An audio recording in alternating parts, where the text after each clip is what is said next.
Hey there, Patriots. This is True Outlaw Patriot coming at you with another one. I got four quick news clips here that I find very interesting that are going on in Maui, in Hawaii, Lahaina. I should say Lahaina and Maui, Hawaii. But before I continue, don't forget to comment, like, share, subscribe, pass the channel around. I'm up to 401 subscribers. I'm trying to reach 500. It would be nice before the new year and get beyond that.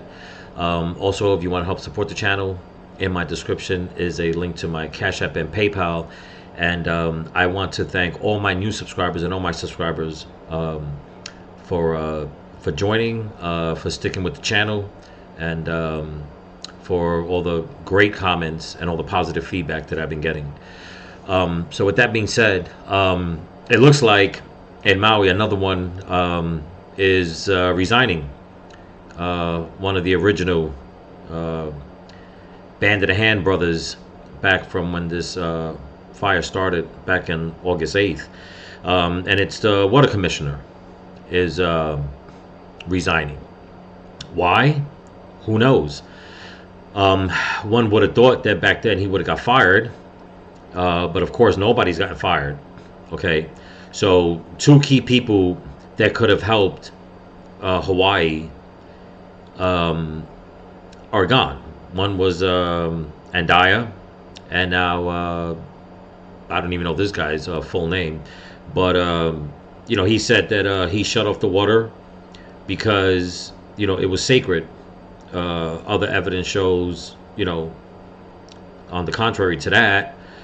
But I'll digress on that for now on this video. But let's play this clip and see what's going on. Let's go. Resignation of a state water commissioner who was briefly sidelined after the Maui fires. Nearly 2 months after being reinstated, Kaleo Manuel is stepping down, and the reason isn't clear. Chelsea Davis has reaction from West Maui.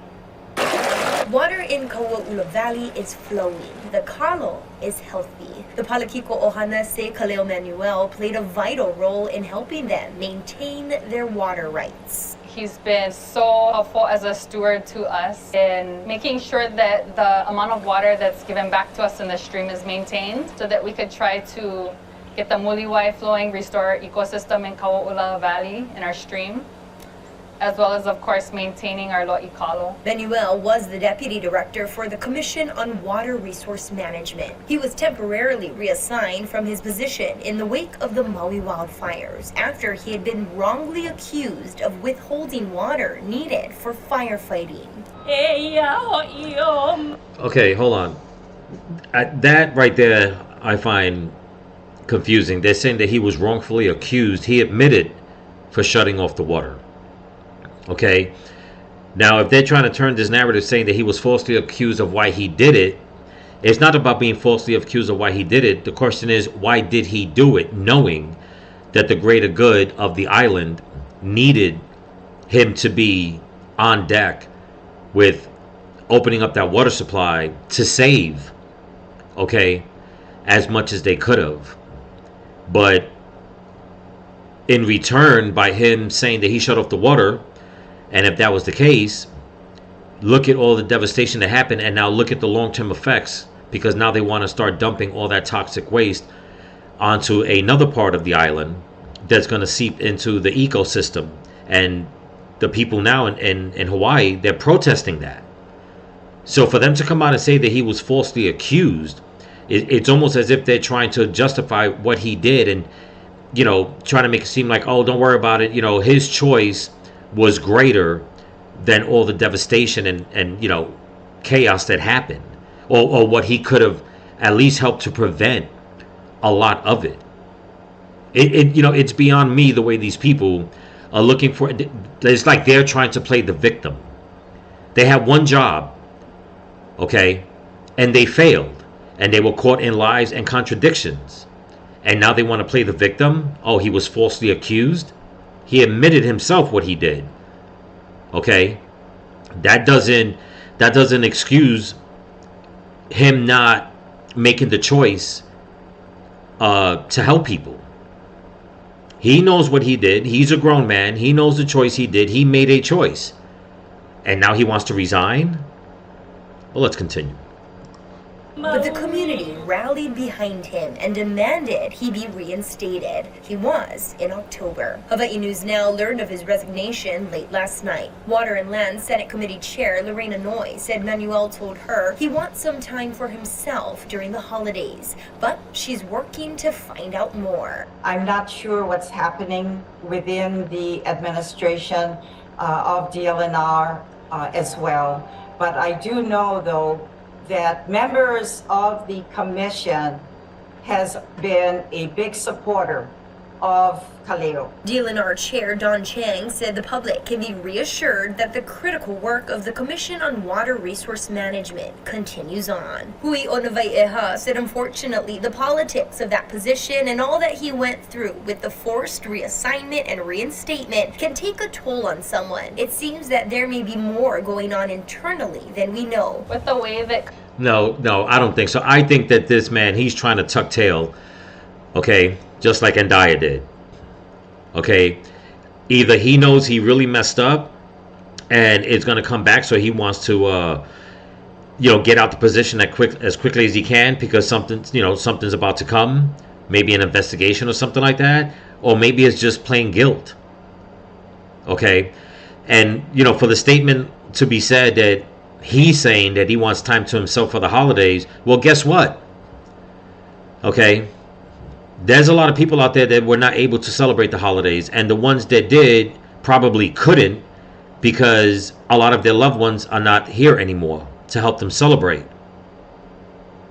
I find it so fascinating the way some people are put in positions and they do something that, when they were put in positions to help, society, they do something to mess it up.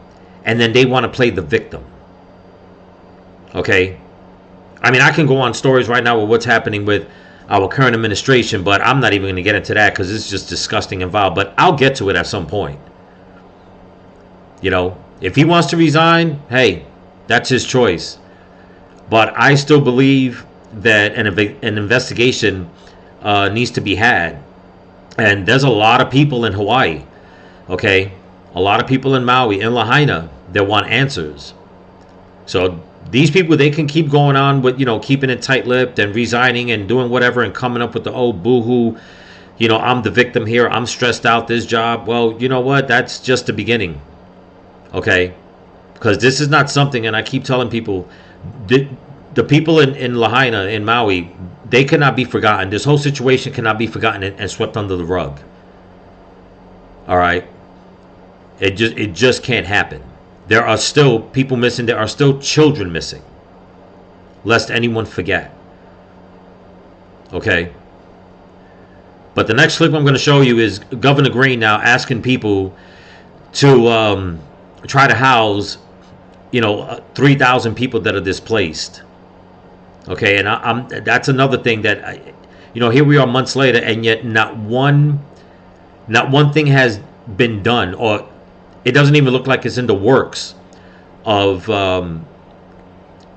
like giving good housing, helping the people that that still need a lot of help, and the whole situation with him wanting to move all the toxic debris to a different site. It just baffles my mind. It's almost as if, they're gonna do things the way they want to do things. All right. And for a state like Hawaii, that's very expensive. They have a lot of tourism. They make a lot of money. And I'm going to show another video on tourism. And it's not against tourism. It's just something I just want to put some thought into. But this governor, I think he's asking for way too much here, in my opinion. But let's continue. Welcome back to the Hill. 4 months after the devastating wildfires in Maui, the island is reopening. But for the residents of Lahaina, the struggle continues. Over 6,000 people are still displaced, living in hotels. Governor Josh Green wants to do something about that. He's now pushing for 3,000 short-term vacation rentals to be converted into long-term housing for those displaced by the wildfire. And joining us now is Hawaii Governor Josh Green. Aloha, Governor. Thanks very much for joining us today. It's good to see you again, sir. It's great to see you. Thanks for having me. All righty. Thousands of survivors still have no place to live. Many have been moving from hotel to hotel, others camping in tents on the beach. You have said you're thinking about a moratorium that we just talked about on short-term rentals and putting these folks in the Airbnbs or VRBOs or whatever the case may be. You bring the hammer down and make that happen. When are you going to do it?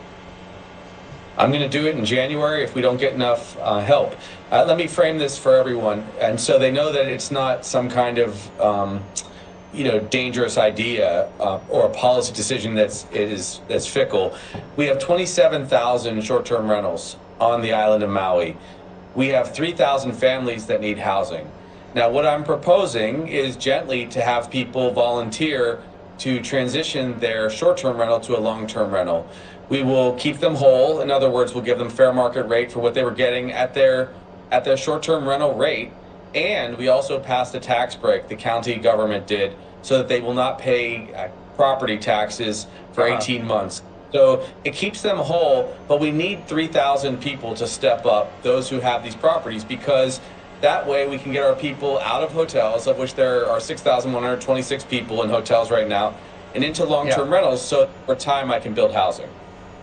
Okay, I'm going to turn to what happened the day of that horrible day in early August. There were warnings about the wind that could be dangerous if a fire were to break out and have it spread, as it obviously and catastrophically did. Why weren't the weather warnings, there's a new report out, I think, in the San Francisco Chronicle, why weren't these weather warnings heeded? Why weren't more people made aware of the danger? Well, what happened was the fire broke out early in the morning, around 9:30 in the morning in Lahaina, and it was put out. That fire was put out even though there were winds. Then there were 3 other fires that broke loose upcountry. The firefighters went to fight those, and the fire rekindled sometime between 3 and 4 in the afternoon. The fire department, which has somewhat finite resources, was ultimately occupied, and the tragedy occurred. Okay, right there, I mean, it just sounds like a contradiction in itself. You know, I've shown a lot of video with the timestamps on it from what people recorded back then, and you'll see that a lot of people around 1 o'clock in the afternoon, they were already scrambling for safety. Okay, so for him to come out and say that this thing rekindled between 3 and 4 o'clock, no. By then, I mean, it was so out of control that even the mayor, okay, was in wherever he was, a hotel room or his own home or whatever, and he was telling people that it was okay to go back into Lahaina. All right. Now, that is a good question. You know, why didn't anybody talk about the high winds? But a lot of the videos that I've seen and a lot of the content I put out, a lot of people questioned that also. Even to the point where many residents were saying they've never seen anything like it. Now, I'm not trying to go down a conspiracy rabbit hole here. I'm just saying, you know. But for him to come out and say that, it's like, and then here's the thing. They're saying that the fire happened overnight. So a lot of people were asleep. So if it happened overnight, I mean, didn't anybody realize that, okay, you know, with these high winds coming in and these fires going, we should really put everybody out on alert. We need to make sure that the sirens are going to go off when they're supposed to go off. We need to make sure that we're going to have an adequate water supply, okay, i.e. your boy who's resigning now. We're going to have everybody on alert. The fire department, the police department, the governor's office, mayor's office, emergency services. I mean, all that. They should have had all that going. But he's going to say, you know, he's going to try to spin this around and say, well, there was one fire and the fire department was there and they killed that one. And then there was 3 more and they were fighting that one up there. But yet all the video shows contradictions. It shows how fast, which is still suspect, the way that fire passed through, the way it bounced around, the way it was very selective on what it burnt and what it didn't burn. Okay? But let's continue to see what he says. There were always concerns about fire going to Lahaina, going to any part of our state. There was another fire on Big Island at the same time. So as to them heating the fire, they did. but they had incomplete capacity, and by the time the fire raged and 74-mile-per-hour winds moved it down the mountain, it was too late. That's the tragedy that we face, and we lost 100 souls that we love. So we're digging out, we're building again, we're healing, but let me just say this: mahalo to the whole country, to America, for sending their generosity and prayers to us, because we are going through a healing process here in Hawaii. You know, they're going to stick to that number, 100. Okay? When people are still, you know, mourning, I find it incredible that he said we lost 100 souls, and that's supposed to be a confirmed number from remains. But yet with this whole cleanup, once again, and not my words, Dave said it, that they know that there are still remains in all that toxic land that they're trying to scoop up and stick in, you know, bury somewhere else. And people are still saying that people are missing, children are missing. Not my words. As a matter of fact, the Department of Education, okay, they put out their own numbers, saying how many students have not been checked in, and it's in the hundreds. Okay. Now, they did put out a statement saying that they know that sometimes people move off the island and they fail to call back and say, listen, we moved. But the numbers, they, you know, in other words, are like that. But the amount of people doing that, it just doesn't fit. There's no way that many people moved away. And there's no way that even if they did, that none of those parents, not one of the hundreds, are going to call back and say, listen, we're one of the families that moved away. You know, they keep pushing this narrative, especially with the amount of people that died, you know, that perished. It is just incredible to me. It really, really is incredible to me. But let's continue. I know we all share that sentiment, Governor. Thank you very much. Mahalo to you, and have a great new year out there in Hawaii. Okay, well, I guess that's all he had to say. I don't understand it, people. I really, really don't.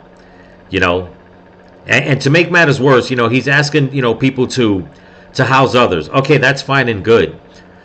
Okay, and I know that they're saying, well, that's the quickest way to do it because it's already set up. It'll you know, it'll take away a lot of the tension from us building in other spots.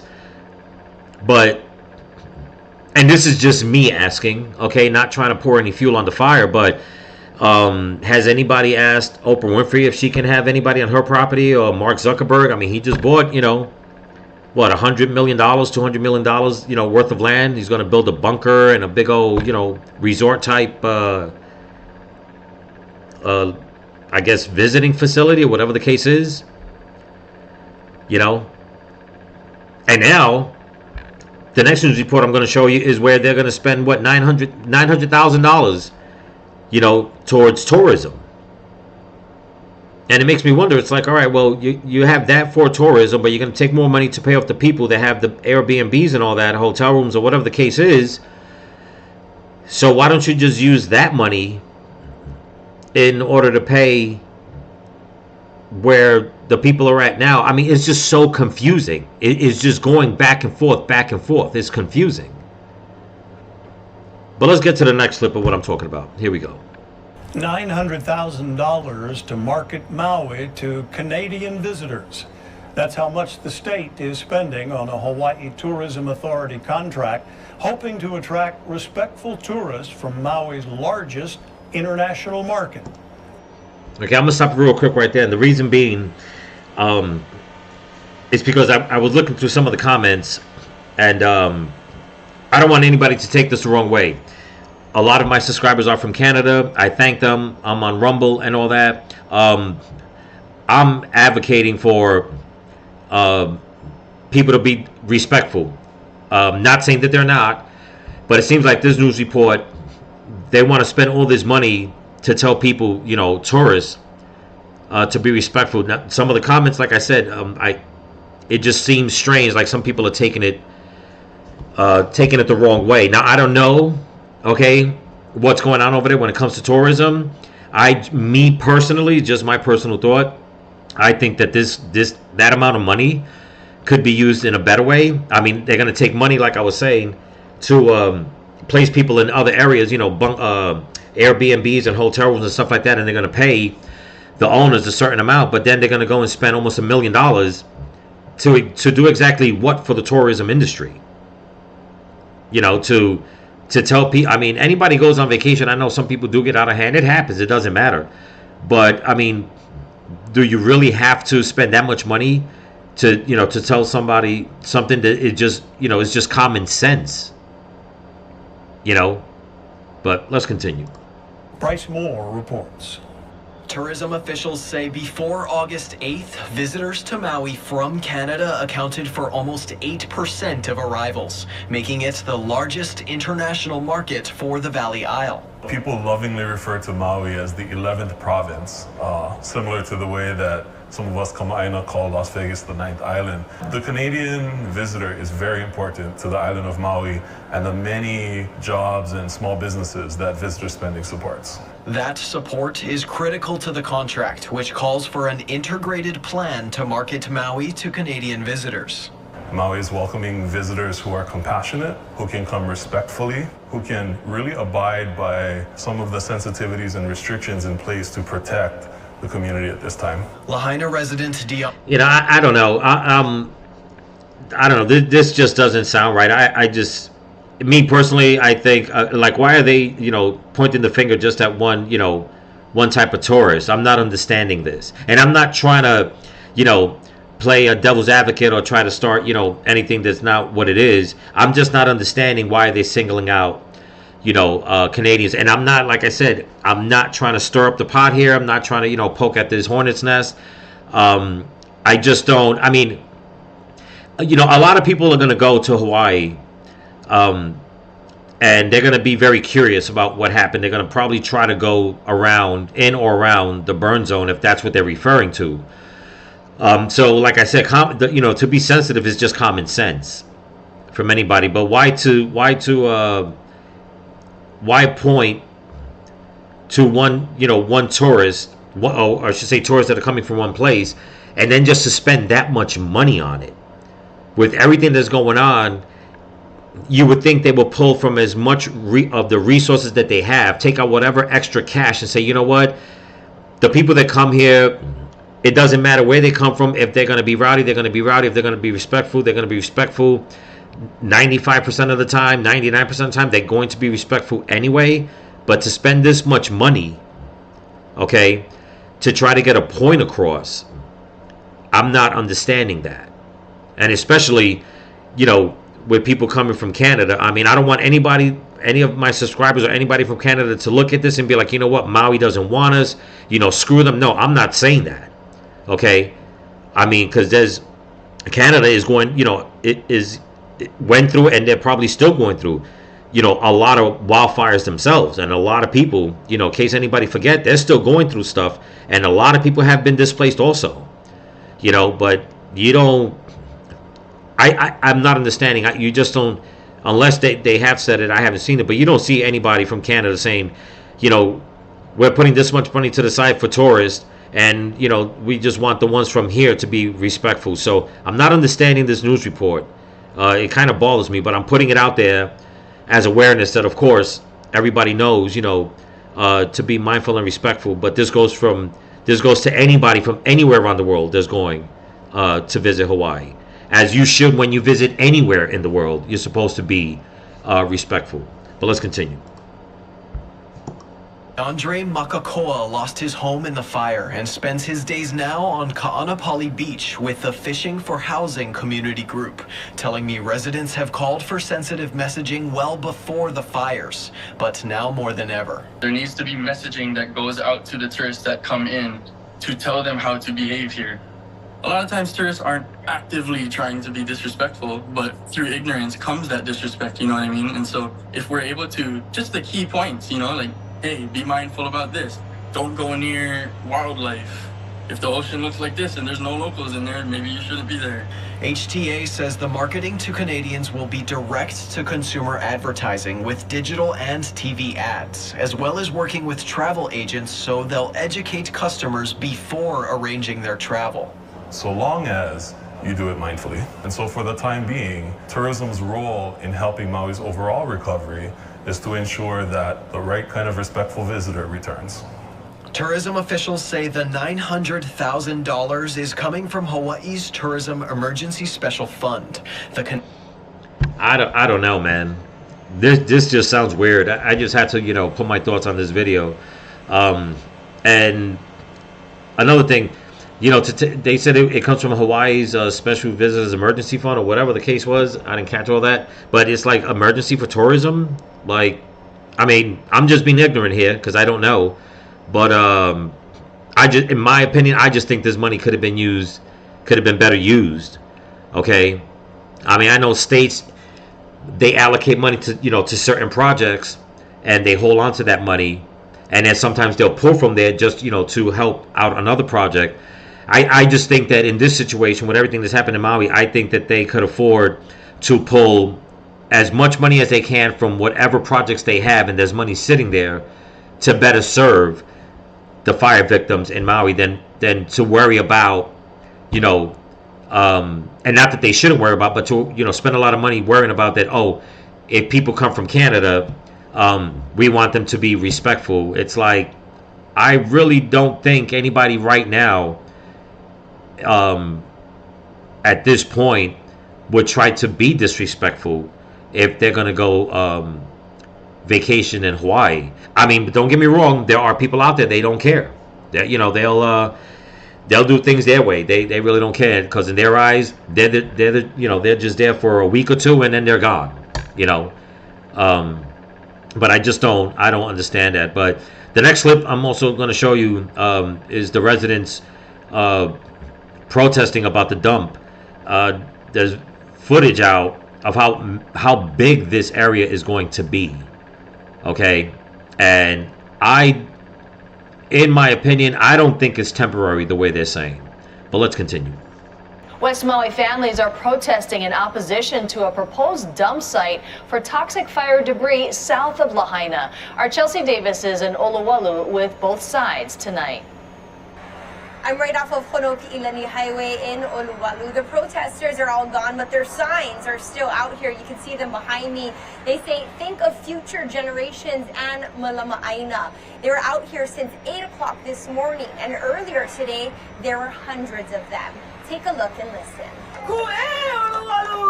They chanted and went all the way up to the location of the temporary dump site for the wildfire debris. And it's also one of the 8 potential locations for the permanent site. But opponents fear the temporary location will... Okay, you heard what they just said is one of the 8 locations of the permanent site. How much does anybody want to bet this is where they're going to bury it? Okay, first they said this was a temporary site, then they were going to dig it up till they found a permanent site. Now she's saying that this is basically going to be considered one of the 8 locations that they're thinking about to be the permanent site. How much does anybody want to bet this is where they're going to dump it, this is where they're going to leave it? Unbelievable. But let's continue. Will inevitably turn into the permanent location, especially since a permanent site hasn't been picked yet. Look at the size of this. Look at the size of this. You actually think that they're going to bury all that toxic debris, come back in a year or two, and dig it back out? Do you know how much of that debris will be broken down over that time? So once they throw all that debris in there and they cover it all up, now you're looking at them digging up double that because of all the stuff that they put on top of it. Okay? I'm not understanding why this governor, and I'll say it again, when the Army Corps came in and went into the fire zone and cordoned it off and started taking stuff out, I stand by what I said. Where did they take that debris? And why can't they take the debris now that's there and dump it in the same area? Wherever it is that they took it. Okay? Be it offshore, being it somewhere up in a mountain that nobody knows about, in some hidden cave, who knows? I'm not understanding that. But now they're going to dig and dig and dig. Look at the size of this thing. If I had to guess, it's going to be 10 times bigger than that. I mean, everybody's seen, you know, the size of the fire zone. I mean, that's like trying to bury it's trying to bury basically a whole town. I'm not understanding, but let's continue. They say the debris being brought into Oluwalu is toxic and harmful to people and the environment. Plus, they say the land there is sacred and filled with ivikupuna, ahu, and hail. This place gets windy. This place is really close to the ocean. So I think we need to have a little bit more time to find some different solutions that will work for everybody. There has been the option brought to our attention about shipping the debris off to Kaho'olawe for those who don't want it at Oluwalu or anywhere else on this island. And I think it's important to understand that that would also mean putting it within our channels between Maui and Kaho'olawe and placing it on an island that so many have been working hard over the decades to restore it. County officials say it's important to remove... I mean, here's the thought. Just take it off the island. Okay? Take it off the island. When 9/11 happened, okay, they went in there, you know, like gangbusters. I mean, they just started loading stuff up, throwing it on ships, and just shipping it off. Okay? A lot of it was suspect. Won't get into that. I'll digress on that. But, you know, they know that they don't have that many options. Here's the thing. Here's the thing, man. You know, they just, and I'll keep saying it, they just went and they just sold Mark Zuckerberg another big chunk of Hawaii. That man is claiming that he's going to build this fortress that's going to have buildings on top, a bunker, God only knows how deep underneath. Okay? And he's going to be basically away from everybody. Why couldn't they say no and say, you know what, no, we're going to have to do this, and go to that island where he bought that property and move the stuff there?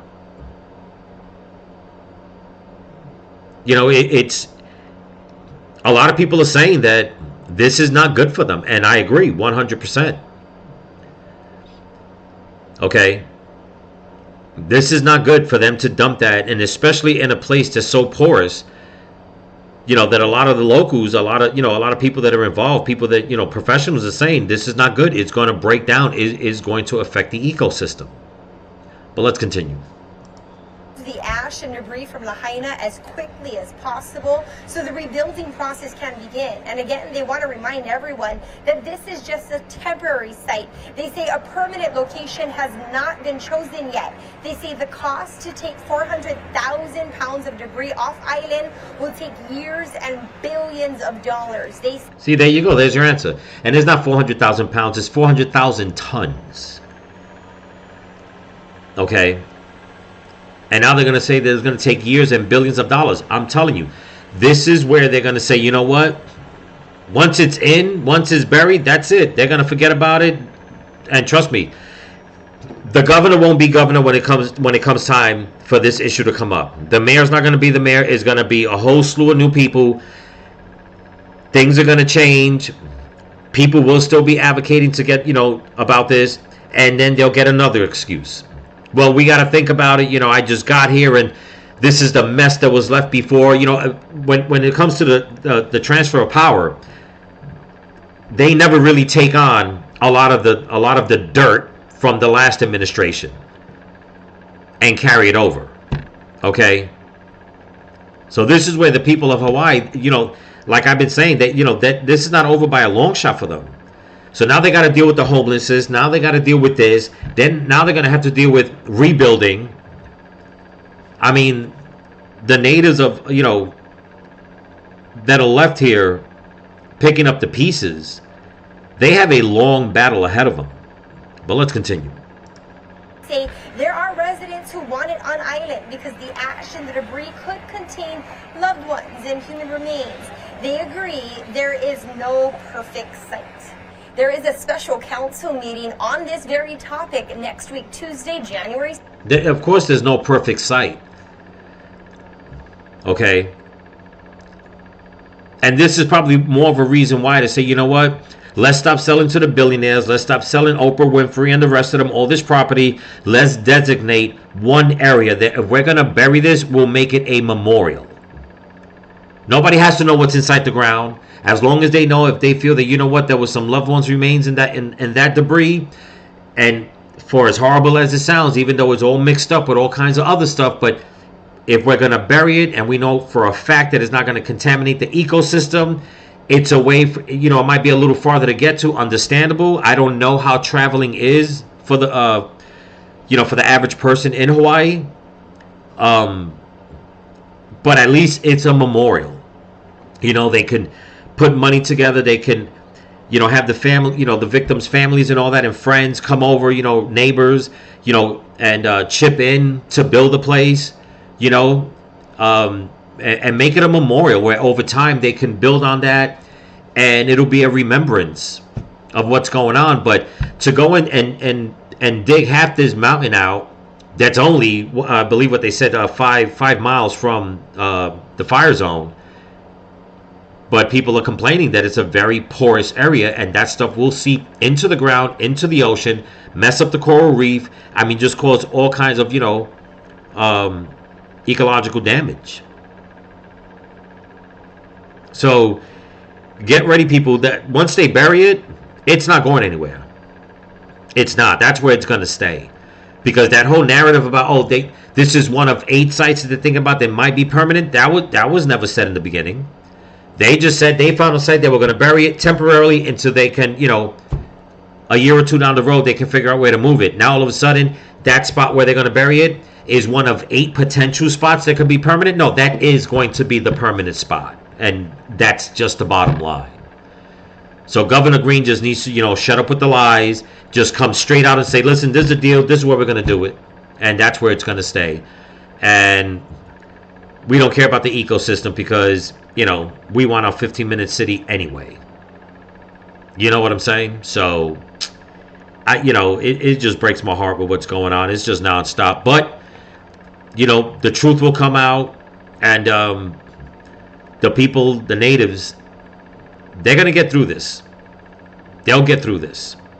This is why everybody needs to stick together and keep supporting them. And keep praying for them because that's what they need. They need a lot of prayer.